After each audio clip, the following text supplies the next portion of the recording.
kami, mga pastor, dun sa bukid ng Bethlehem. Alaga namin yung mga tupa.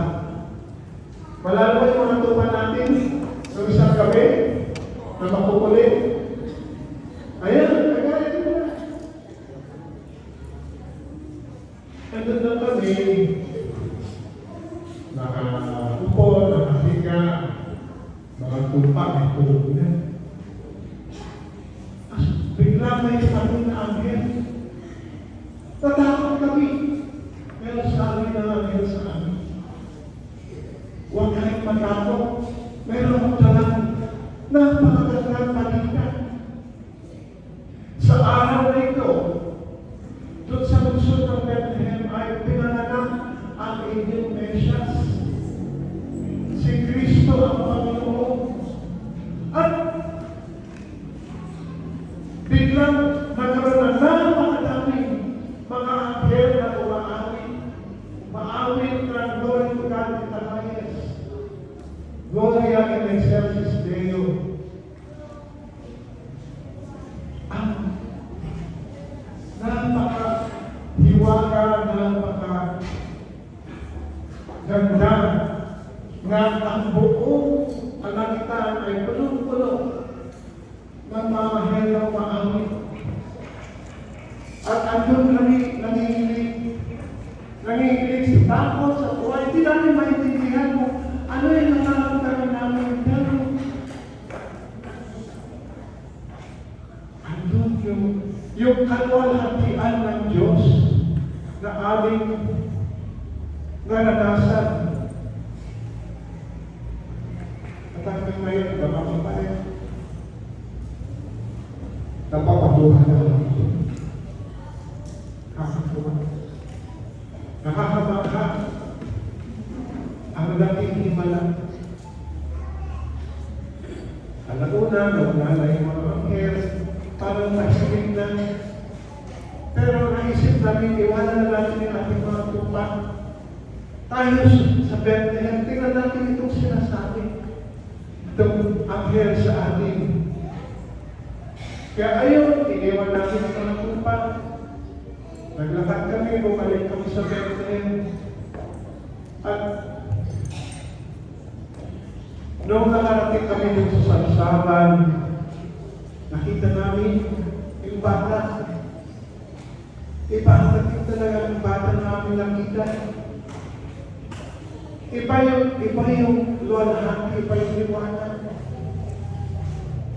Parang nakikila kami, parang lumuhod magsimba sa Kanya. Kilalanin siya. Siya yung Mesyas. Siya yung tagapagligtas. Kunento namin kay Maria, kay Jose, ang aming naranasan, ang aming narinig.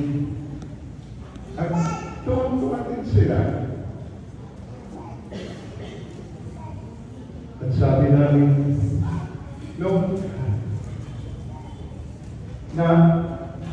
napuspos na kami, ang hirap iwanan, gusto namin manatili doon.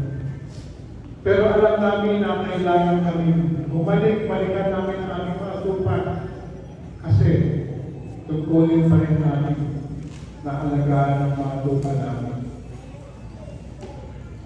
Pero nung pabalik na kami sa aming mga kawan, saka namin ang iba naman. Yung pagtakbo doon sa batang yun ay nagbago sa aming puso, nagbago sa aming buhay. Hindi ko ma-explain, pero hindi na ako yung dating akyatan. May ibang iwanan, ibang kagalakan, ibang kapayapaan sa aking puso na hanggang ngayon nandito na ako, matanda na, ay andun pa rin. Hindi pa rin maalis. pa rin nawawala. Ganun ang epekto ng ating Panginoon pag natagpuan natin. Alam natin, iniwan niya ang kanyang trono, ang kanyang kaharian, ang kanyang korona. Nanirahan sa pagitan natin, binigay ang kanyang buhay para sa atin. At inaasahan niya na tayo din, ibibigay din natin ang ating buhay sa kanya. Mamaya, kakaunti ninyo, thou didst with thy throne and thy kingdom come. Kakawin ninyo dun sa awit na yun, come to my heart, Lord Jesus. Piling tunay ng Pasko. May sila ang ating Panginoon sa ating mga puso, ating mga buhay. At kagaya namin ng mga pastor noong ng panahon na yun, kami ay hindi lamang bumalik sa aming mga kawan. Aming hinayaan ang aming mga narinig sa iba, aming naranasan yung kamalakan, yung kamakaan, para makilala din nila ang Panginoon. Ang pakiusap ko sa inyo, pag natagpuan ninyo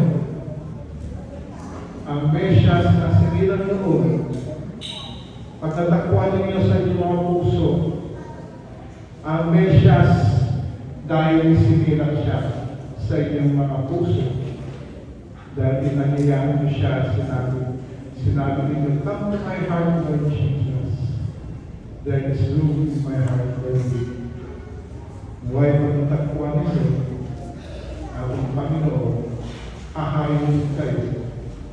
Sabihin din ninyo sa iba, natagpuan na ko na ang Mesyas at iba na ang aking buhay ngayon.